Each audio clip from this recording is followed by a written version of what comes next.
Hearing loss generally हम अपने घर में अपने आसपास देखते हैं। जनरली हम लोग हेयरिंग लॉस को इग्नोर कर देते हैं। जैसे नॉर्मल कॉजेज़ होते हैं कि हमने घर में हमें रिपीटेशंस बार-बार पूछना पड़ रहा है, मदर कुछ कह रही है दूसरे कमरे से या बेबी कुछ कह रहा है या वाइफ़ कुछ कह रही है, हमने इग्नोर किया।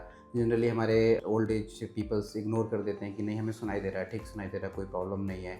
लेकिन जब वो चीज़ें बहुत ज़्यादा वर्स हो जाती हैं तो फिर हम डॉक्टर्स के पास जाते हैं, जिसकी वजह से और एसोसिएटेड प्रॉब्लम्स भी हेयरिंग लॉस की वजह से स्टार्ट होती हैं। तो जनरली हमारे यहाँ जो डेली रूटीन में इग्नोर होने वाली प्रॉब्लम्स हेयरिंग लॉस के साथ हैं, जो मेजर हम देखते हैं अपनी ओपीडीज़ में, वो हम देखते हैं कि कंप्लेंट्स हमें फैमिली मेंबर्स जनरली लेके आते हैं। जिसको हेयरिंग लॉस है वो पेशेंट्स तो हमेशा यही बोलते हैं कि हमें ठीक सुनाई दे रहा है, कोई प्रॉब्लम्स नहीं है। बट जनरली हमें जो कंप्लेंट्स मिलती हैं वही मिलती हैं कि हम मल्टीपल टाइम्स बुला रहे होते हैं, डिस्टेंस से बात कर रहे होते हैं, बस ही कांट अंडरस्टैंड या ही कांट अंडरस्टैंड कि क्या बोला है, कि कुछ समझ नहीं आया। अगर समझ भी लिया तो आधी बात समझ में आई है, पूरी बात नहीं समझ में आई। तो ऐसे हेयरिंग लॉस जनरली इग्नोर किए जाते हैं, बट नहीं करना चाहिए, क्योंकि फ्यूचर में जाके ये हमारे साथ और भी एसोसिएटेड प्रॉब्लम्स को स्टार्ट कर देते हैं। जैसे हेयरिंग एड अगर हमें उस कंडीशन में देना है तो अंडरस्टैंडिंग पावर कई बार पुअर हो जाती है। इतना लेट पेशेंट्स हमारे पास पहुंचते हैं, हमें उनको टाइम देना पड़ता है।